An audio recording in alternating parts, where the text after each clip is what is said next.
Well, the House of Representatives fails to pass the $867 billion farm bill. House Democrats and 30 conservative Republicans voted against the measure, but there's still time. RFD-TV's Sarah Mock joins us now live from our Washington News Bureau. Thanks so much for joining us, Sarah. And Sarah, let's start with the reactions that you're hearing in Washington on the failure to pass this bill. Absolutely. Thanks for having me, Christina. Now, it's been pretty quiet this morning so far on the farm bill. We haven't heard Speaker Paul Ryan announce a time this week. The schedule came out and there is no time on there to reconsider that farm bill that failed in that vote on Friday. Now, reactions have been swift throughout Washington. Several lawmakers, including some folks on the Senate side, and of course, every farm group here in Washington had a response, but we're surprised to see a response even from the White House over the weekend, who a spokesperson came out and said that the president was disappointed to see the farm bill fail, and his administration will continue to work with Congress to hopefully get something figured out. So there is a lot of pressure coming on the Congress to get this figured out, but we haven't seen what that path forward might be at this time. Okay, well, we know that you are very well connected in D.C., and I know that you've been talking to your sources. In talking to them, does it seem like anybody is willing to budge on the big issues here?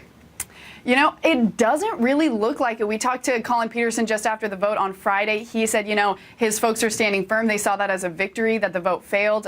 He really feels like he's in a powerful position to get Republicans back to the bargaining table and make those snap changes. But at the same time, Republicans, I think, are feeling very empowered leading up to the midterm elections this year. I talked to a number of prominent Republicans, including Steve Senske, the deputy secretary here at USDA, and asked, you know, if it came down to these nutrition changes or passing the farm bill this year, do you think that Republicans would be willing to give up those changes? And pretty much everyone held the line and said, you know, no, we're committed to these changes and we won't be backing down. So it seems like we're at a real impasse here.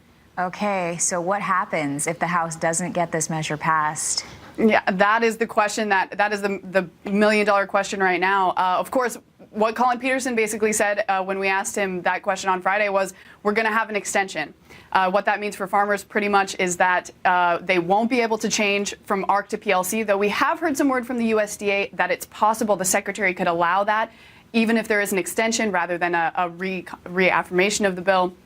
Then, of course, CRP acres would not go up. Those are the two big impacts for farmers.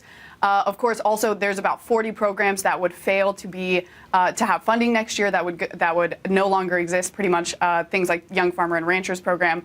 There's also big impacts for the midterm elections. You know, Colin Peterson, for one, represents one of the most conservative districts in the country.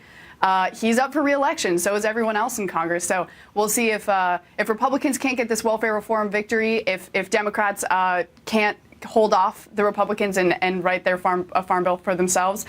There's the far-reaching consequences of whether or not this bill gets passed before September 30th.